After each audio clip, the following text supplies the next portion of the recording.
Lahat ng pumasok na pulis, hindi armado. Walang baril, kahit isa. Hindi kami gumamit ng tear gas. Wala kaming ginawang ganun.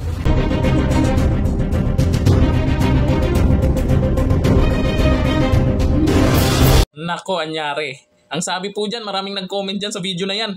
Resulta daw yan ng pulburon. Ay, hindi naman. Para sa akin, siguro, yung mga sumugo doon sa KOGC compound, ay baka naman AI lang yun. O, yun yung madalas sinasabi ng mga trolls eh.